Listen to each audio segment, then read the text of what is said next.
Seja muito bem-vindo ao canal. Se essa for a sua primeira vez, meu nome é Roberta Renault, eu sou advogada criminalista, sou professora de prática penal. E antes de mais nada, eu quero pedir desculpas, porque o objetivo aqui do canal sempre foi informar, atualizar, orientar você que tem interesse em temas voltados para o direito penal, que tem interesse no funcionamento de um processo criminal na prática. E eu prometi que eu publicaria vídeos de segunda a sexta-feira, sempre a partir das 20 horas. Só que ontem, sexta-feira, que eu iria postar esse vídeo que eu estou fazendo agora com vocês, mas não consegui por problemas de saúde. Tive uma séria crise alérgica, a cara estava muito inchada e eu não tive nenhuma disponibilidade para gravar. Então eu peço desculpas a vocês, mas sempre que surgir algum imprevisto, que é normal, né? Eu farei o vídeo no dia seguinte, tá bom? Não deixarei de publicar 5 vídeos por semana, conforme havia prometido.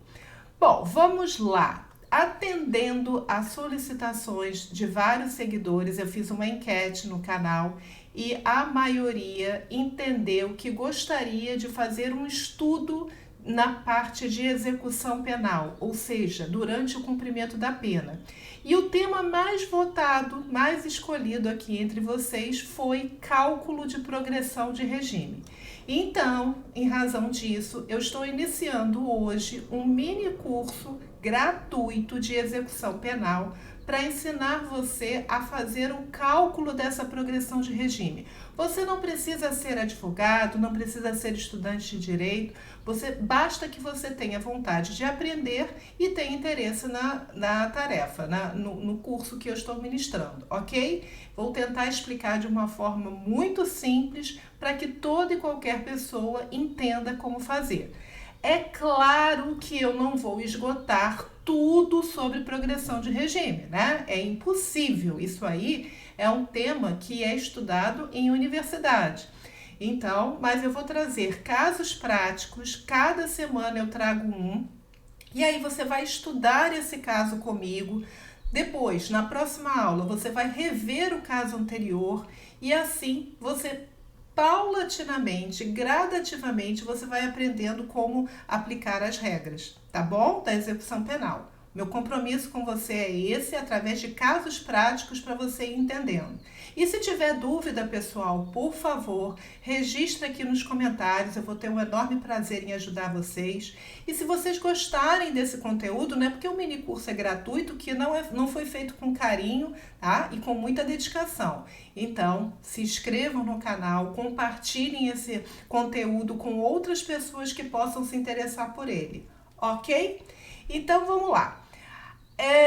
E quero também que vocês não pulem os episódios. Então, por exemplo, se eu estiver na terceira aula, não adianta, se você não viu a segunda e a primeira, isso vai dar lógico, você não vai entender. É igual matemática, né? Eu vou tentar fazer com que você vá gradativamente acompanhando o meu raciocínio e seguindo cada vez mais para os casos difíceis. Então, vamos começar dos casos bem fáceis, bem simples, para os mais complicados. Bora lá, então.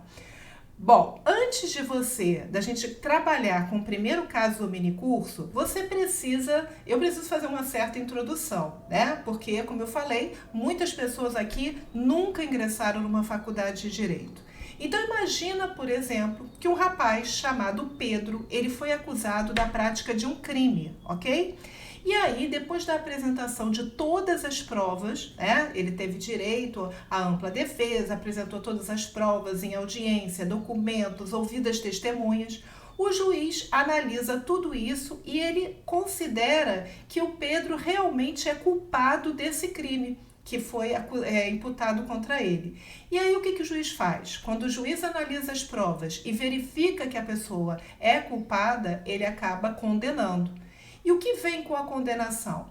Da condenação, o juiz vai fixar quanto tempo o Pedro vai ficar preso, privado da liberdade dele. Então ele vai fixar o montante da pena, que é a quantidade de tempo em que o Pedro vai ficar privado da liberdade. E além disso, o juiz vai identificar também onde o Pedro vai começar a cumprir a pena.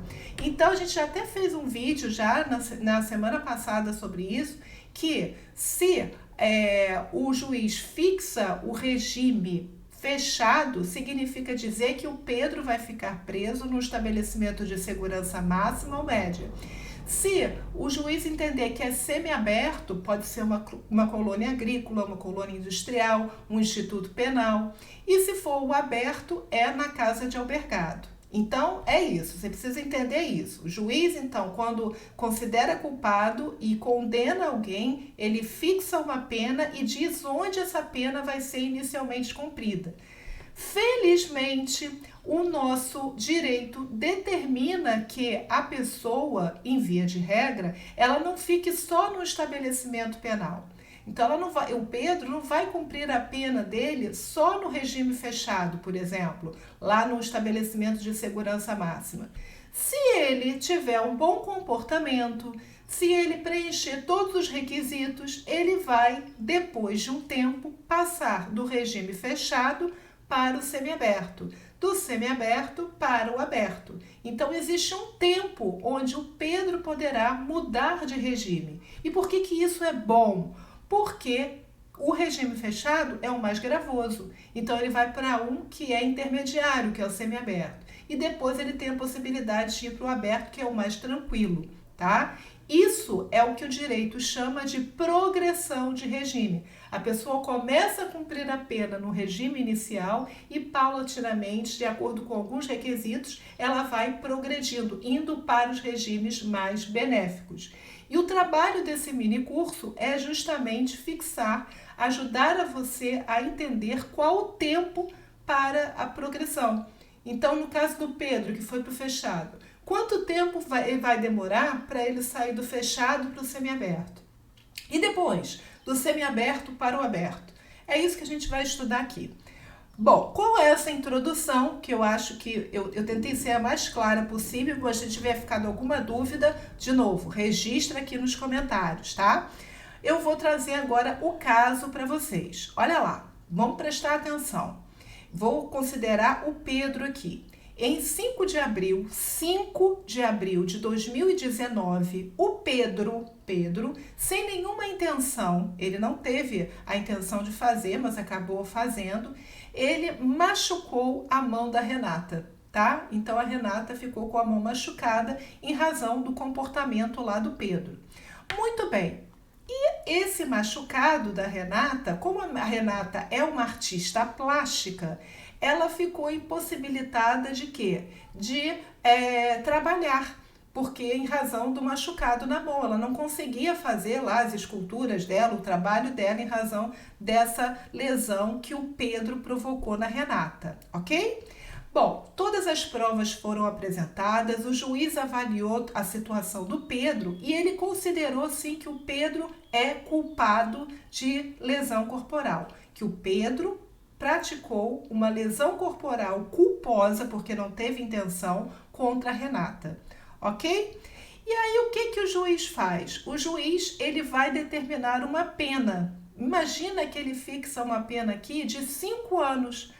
Pedro, você foi condenado, você vai cumprir a sua pena de 5 anos no regime semiaberto. Ou seja, ao invés de ir lá para o estabelecimento prisional mais grave, aquele de segurança máxima, ele vai para uma colônia agrícola ou industrial, tá? Então, esse foi o caso do Pedro. Muito bem, e agora? Como é que a gente vai saber de quanto tempo o Pedro vai progredir do semiaberto, que é onde ele vai começar a cumprir a pena, para o aberto? Como é que a gente faz isso? Eu vou trazer um questionário, um passo a passo. Se você seguir esse questionário, você não vai errar, beleza? Então, preste atenção. Qual é a primeira pergunta que você tem que se fazer? Quando o Pedro cometeu o crime? Veja bem, não interessa saber qual o dia de hoje, quando que foi instaurado o processo, quando que o juiz condenou, não é isso que eu estou perguntando. Eu estou perguntando quando o Pedro cometeu o crime. Qual é a resposta? Eu falei para vocês, 5 de abril de 2019. Muito bem, depois que você sabe qual a data em que a pessoa cometeu o crime, você vai para a próxima pergunta. Nesse momento, esse momento aí em que ela cometeu o crime, é anterior ou posterior ao dia 23 de janeiro de 2020? A data em que o Pedro cometeu o crime é antes ou depois do dia 23 de janeiro de 2020? Por que 23 de janeiro de 2020? Eu vou explicar. Antes de 23 de janeiro de 2020, haviam certas regras para a progressão de regime. Com a data 23 de janeiro de 2020, surgiu o pacote anticrime e ele acabou alterando essas mesmas regras. Então você precisa saber se a data em que o seu cliente ou que o seu parente, enfim, ou que houve a prática do crime, se é anterior ou posterior ao quê? Ao pacote anticrime. Se for antes de 23 de janeiro de 2020, você vai aplicar as regras antigas. Se for depois de 23 de janeiro de 2020, você vai aplicar as regras atuais de progressão de regime. Por isso que eu estou perguntando aqui para vocês. Olha só, no caso do Pedro, eu falei que ele cometeu o crime quando? 5 de abril de 2019. 5 de abril de 2019 é antes de 2020, de 23 de janeiro de 2020, que é a data do pacote anticrime. Então, se foi antes, a gente vai levar em consideração as regras de progressão anteriores do pacote anticrime. E quais eram as regras anteriores? As regras anteriores eram as seguintes: se a pessoa comete um crime comum, ou seja, um crime que não é hediondo, tá? O que acontece? Ela vai progredir de regime se cumprir 1/6 da pena. Se a pessoa comete um crime hediondo e ela for primária, ou seja, ela não teve nenhuma outra condenação, aquela é a única condenação dela, o que vai acontecer? Para ela progredir de regime, ela vai ter que cumprir 2/5 da pena. Se ela for reincidente, ou seja, além daquela condenação que ela está cumprindo pena, ela também já teve uma anterior, o que vai acontecer? Para ela progredir de regime, ela terá que cumprir 3/5 da pena. É simples. Essa regra era a regra anterior ao pacote anticrime, antes do dia 23 de janeiro de 2020. Muito bem. Pedro cometeu o crime em 2019, então aplica para ele essa regra. Aí eu preciso saber se o crime é comum ou o crime é hediondo. Porque se for comum, eu vou aplicar 1/6 da pena. Se for hediondo, eu tenho que saber se ele é primário ou reincidente para aplicar 2/5 ou 3/5 da pena. Aqui no caso, esse crime, ele é um crime comum. Depois, a gente vai fazer uma outra aula, tá? Para não ficar confuso para vocês, explicando como identificar se o crime é hediondo ou não. Mas aqui eu estou trazendo para vocês, já afirmando que o crime é comum. Lesão corporal culposa que ele praticou contra a Renata é um crime comum. Sendo um crime comum, para ele progredir, ele teria que cumprir 1/6 da pena. E como é que a gente faz isso? A pena que foi fixada para ele, vou arredondar para 6, para ficar mais fácil. Imagina que o juiz fixou uma pena de 6 anos para ele. Para ele progredir, ele teria que cumprir 1/6 de 6. Aí é conta de matemática, né? É fração pura. Como é que você vai fazer? Você vai pegar 6 anos, vai dividir por 6 e vai chegar a 1 ano.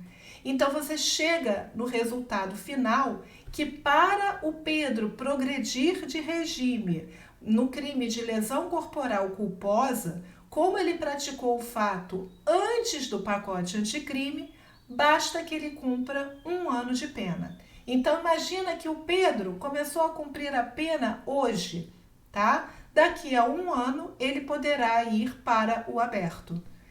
Entenderam? Não sei se ficou claro para vocês, tá? Como eu falei, se tiverem dúvidas sobre esse conteúdo, fiquem à vontade para registrar aqui nos comentários. E na próxima aula eu vou passar para um outro conteúdo, um caso mais complicado. E aí vai ser de acordo com o pacote anticrime. E como eu falei, a gente vai subindo aí a dificuldade dos casos, ok? Pessoal, é sempre bom falar que todo e qualquer vídeo, na parte da descrição dele ou nos comentários, vocês irão encontrar um link. Nesse link, você vai achar o meu cartão digital. Ali tem todas as informações sobre os segmentos que eu atuo, os trabalhos que eu desenvolvo nas mídias sociais e caso você queira entrar em contato comigo diretamente pelo WhatsApp, você também tem essa possibilidade clicando ali de entrar em contato. Ok? Espero que você tenha gostado do vídeo. Até o próximo e um ótimo final de semana para você, ó. Fica com Deus, tá bom? Tchau, pessoal. Um abraço.